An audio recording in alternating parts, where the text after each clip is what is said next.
Hey there, Georgie here with Ukraine Matters. Many bad news for Russia in this episode today. Ukrainians are conducting offensive operations on the front lines. Russian Z propagandists are crying wolves and they don't know who to blame because everything is falling apart. The new missiles that have been purchased by the Europeans can really bring significant benefits to the front lines, and Ukrainians are renewing their country despite the raging war. All this and more in today's daily news from Ukraine. Let's begin. I want to start today by touching on the situation on the front line. While we're going to be covering it in details on Saturday, the situation has developed very rapidly in the last couple of days in a very beneficial for Ukraine manner. More specifically, on the Pokrovsk direction, Ukrainians have counterattacked directly from the city of Mirnograd towards Mirolubivka and Mykolaiivka. And the Russian forces that were stationed in the area, the 5th Brigade, they actually are, collapsing. They couldn't really control their segment on the front line, and Ukrainians are posting their advances and they're reposting their captured Russian soldiers. Right now, there are reports that Ukrainians already reached Malinivka, which is pretty deep inside of the Russian positions. It is somewhere around 6 to 7 kilometers deep into the Russian-controlled territory. But more importantly, this is corresponding with some of the Ukrainian attacks on this direction right over here. Russians tried to expand their captured territory in this area, but Ukrainians have prepared the fighting fist and pushing towards Russians. This creates potentially catastrophic situation for the Russians, because if Ukrainians are able to advance to the north, and if their attack from the north succeeds and they're able to reach Kopteve, which is located right over here, this pretty much can isolate quite a big, many thousand people group of Russians and create, as I said, catastrophic situations for them. But importantly, I want to underscore that this is something that might happen. It hasn't happened. There is still a lot of work to be done by Ukrainians, and just penetrating the enemy lines doesn't mean that you can achieve all of your offensive goals. In any case, it is still really nice to see that Ukrainians are fighting back and potentially creating dangerous situations for the Russians. We'll cover it in details on Saturday. But the main story tonight is 3,350 new weapons that will be delivered to Ukraine supposedly in October. They have been procured by the European Union and paid for to the US production companies. And it's quite an interesting case, because some news outlets refer to these products as missiles, but it's not completely true, because these are not missiles in their classical sense that we would know it. A better way to think about this is that this is a glide bomb with somewhat of a jet-propelled engine that allows it to fly even further, and more importantly, it uses a lot of the new cheap production components, such as 3D printing for the needs of the military. The design is supposedly based on some of the previously shown Turkish weapon and glide bomb designs. And while there is no specific discussion on what specifically this weapon is, the closest that Defense Express journalists were able to pinpoint is the RAACM, the Responsive Affordable Autonomous Cruise Missile developed by Coaspire. You're seeing the videos about that missile right now. And the ER program right now is classified, so we don't know specific characteristics, but there are known specifications for the ERAM program. The minimum speed should be 0.6 Mach. The class should be around 500-pound payload, and the deviation from the target should be at maximum within the 10-meter radius, including in a heavily jammed electronic warfare environments. All in all, it seems to be an incredibly good product specifically for the needs of Ukrainians, cheap to produce, easily to scale, and supposedly works in electronic warfare environments. That is a must in Ukraine. And continuing our missile theme, Ukrainians have shown the new version of the Neptune missiles, so-called Long Neptune.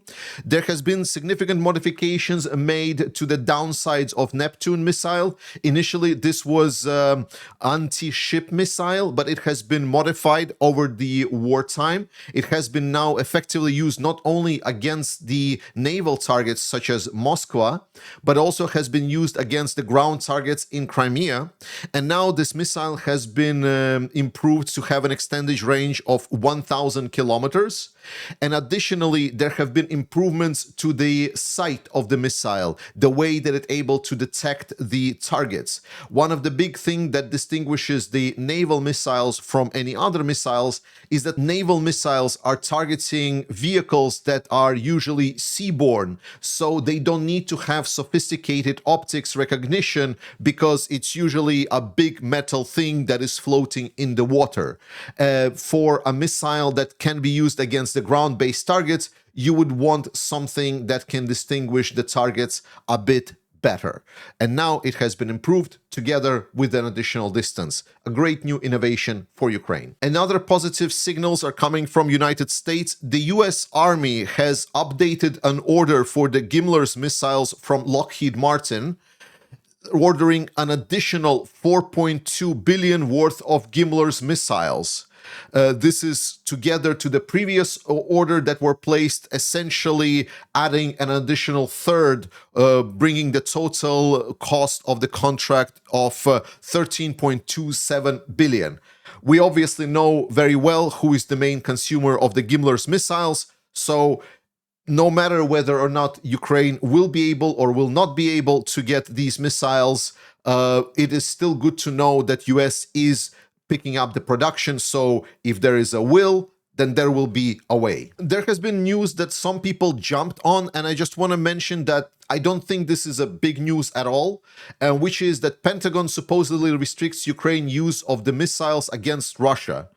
And the only change from previous discussions about Ukraine not being able to use US weapons on Russian soil is that supposedly it's coming from Elrich Colby from the Pentagon, which is big Ukraine hater, and it is also extending to missiles that would have some of the US components, such as Storm Shadow missiles. So what we need to understand is while these restrictions are there, Ukraine will try to abide by these restrictions, and you can obviously be mad about this. This is not a big deviation from what was happening before. For a very long time in the Biden administration, there was also restrictions on how Ukraine can use missiles. And the restrictions, for example, on ATACMS is not really that valid because there is almost no ATACMS missiles that are being supplied to Ukraine anymore. When was the last time that you've heard Ukraine using ATACMS missiles?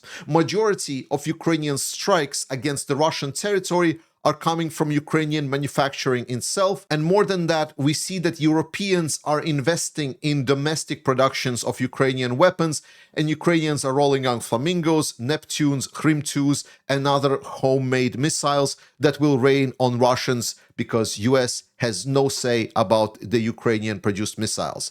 Other than that, any missile, any additional weapon for Ukraine will still have a big benefit to fight domestically. Obviously, it is travesty that this is still happening to this day, but you can guide your grievances to the Trump's administration. Second person in the state of Ukraine, Yermak, has announced that there's going to be a shakeup in the president's close surroundings. He announced that there's going to be changes in the office of the president.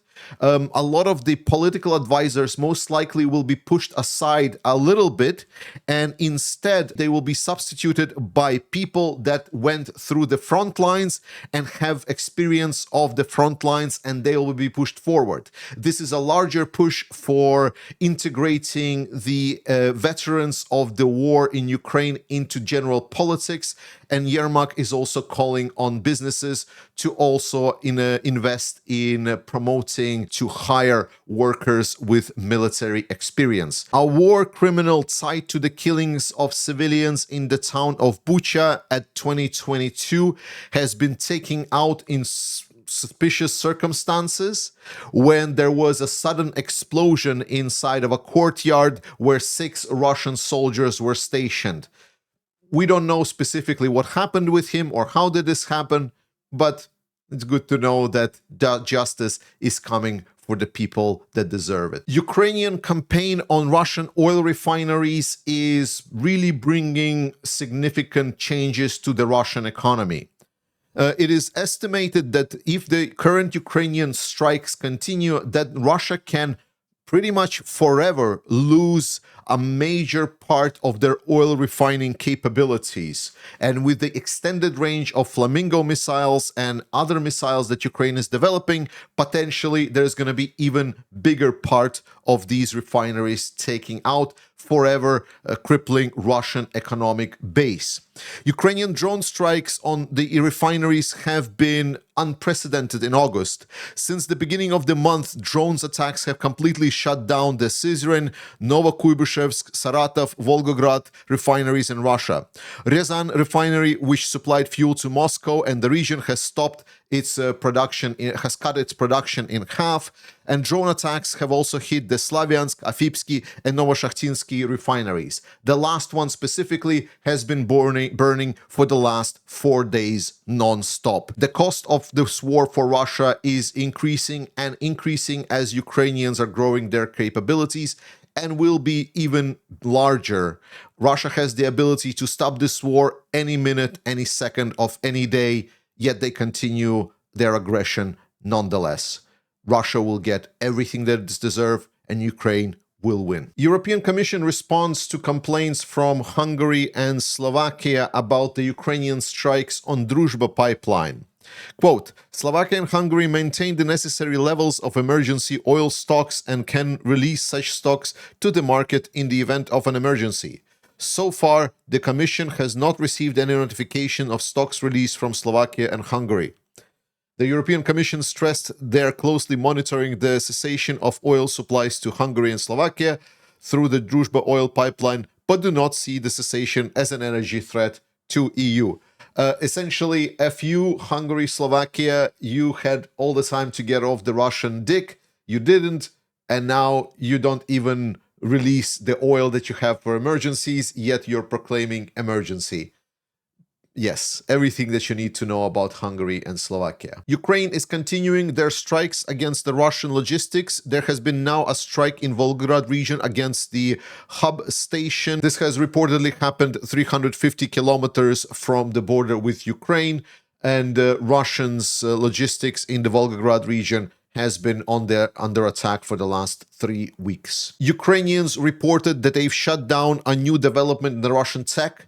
The Orlan cheap surveillance drones that Russia has been using, now they have been adapted, and as you can see on the picture right here, they are now able to carry the FPV drones that Russians can drop. So most likely these surveillance drones also act as signal repeaters for the Russians, allowing them to strike targets with the FPV drones far behind Ukrainian front lines. Some of the political news: President Zelenskyy has responded to Russia claiming that they want to be a security guarantor. As we know, there has been severe misunderstanding of what US cabinet perceived or pretended to perceive from when Russia stated that they agreed to security guarantees from Ukraine, because the Washington correspondents report that it would be NATO troops stationed in Ukraine, whereas Russians stated obviously there can be no NATO troops. They maybe have implied that it could be Russian troops, and they're still pushing the narratives that the security guarantees for Ukraine will be assessed by Russia from Russia. It's a joke, it's a non-starter, and Zelenskyy said as much. Additionally, Zelenskyy rejected a Chinese proposal to be security guarantees, which is absolutely hilarious, as currently China is supplying 90% of the components. It's stated here weapon components, but I think what is implied is specifically the drone components. But I think it's not a far fetch to consider that China is a big supplier of the required systems to Russia. They haven't been neutral. They are willing for Russia to continue the war. They have been stating lately that they would not want to see Russia lose the war. And China is not really Russian ally in a sense that they're doing it from the kindness of their heart. They're milking Russia, like because everything they're supplying by Russia paying them. And there is a lot of tensions between Russia-China negotiations. But in any case, they're in no way a friend of Ukraine or some kind of neutral party that could just waltz in and provide some kind of security guarantees. No. Turkey suddenly changed their stance on participation in security guarantees for Ukraine. It's not much, but it's still a big change from just evading the question altogether. A Ukrainian ambassador to Turkey has stated that I just had a meeting with Turkish Defense Minister Yasar Güler. I'm sorry for mispronouncing this. Yesterday, we had a good conversation. Turkey is ready to join the demining of the Black Sea in the near future. In addition to maritime mine clearance, the Turkish side is also considering a proposal to participate in humanitarian civilian land mine clearing. Ukraine and Sweden has signed the letter of intent. Minister for Defense Paul Johnson and his Ukrainian counterpart Denis Shmyhal have signed a letter of intent to jointly produce defense material both for Ukraine and Sweden. Quote, Sweden is eager to intensify its defense industrial cooperation with Ukraine. With this letter of intent, we aim to strengthen both Swedish and Ukrainian rearmament. By combining a Swedish industrial base, Ukrainian innovation, and Ukrainian battlefield experience, we can build a stronger joint defense industry, says Minister of Defense Paul Johnson. Canada commits at $1 billion defense aid to Ukraine. It is now officially announced by Mark Carney. Quote, at the G7 summit in June, Canada pledged an additional $2 billion in military aid. Today, I am proud to announce that more than $1 billion of that amount will be directed towards strengthening your arsenal, through the supply of drones, munitions, and armored vehicles, which will be delivered as early as next month. Thank you so much, Mark Carney and people of Canada. Germany pledges to provide Ukraine with $9 billion of aid annually. Lars Klingbeil, German Vice Chancellor and Minister of Finance, and Ukrainian Finance Minister Sergei Marchenko discuss an option to continue support for Ukraine. Quote, as Finance Minister, I made clear, and this was agreed by the federal government, that we will provide Ukraine with $9 billion in annual support over the coming years. This is an incredible commitment, and I want to say thanks to the German government and people of Germany. I know as Europeans, I always bash us Europeans for doing more, but I am also fair at saying thank you when it is warranted. Thank you so much. And thank you so much, people of Norway and government of Norway, because Norway plans 8.4 billion Ukrainian aid in 2026. Prime Minister Jonas Gahr Støre said to Ukrainian President Volodymyr Zelenskyy during the meeting in Kyiv, quote, the government intends to maintain Norway's extraordinary support for Ukraine next year and proposes to provide a total of 85 billion Norwegian kroners in military and civilian support. This is critical time in Ukraine's fight for self-defense. While negotiations on ceasefire and peace are ongoing, the war in Ukraine does not stop. In the current situation, it is important to confirm our continued strong support for Ukraine, political, financial, and military. And finally, to finish today's long episode, Ukrainians are reconstructing, and it's always good to see that no matter the war, no matter the damages that Russia is doing to Ukraine, the people are the most important, because if the people's lives are preserved, then everything else can be rebuilt. And these pictures, they truly tell me that Ukraine will blossom, rebuild itself, and become even more beautiful and even better after this awful war is over. Happy birthday again to Ukraine with the Independence Day that happened yesterday. I love you guys, for everyone that supports Ukraine, trust in Ukrainian armed forces that are doing an amazing job, and I will see you already tomorrow.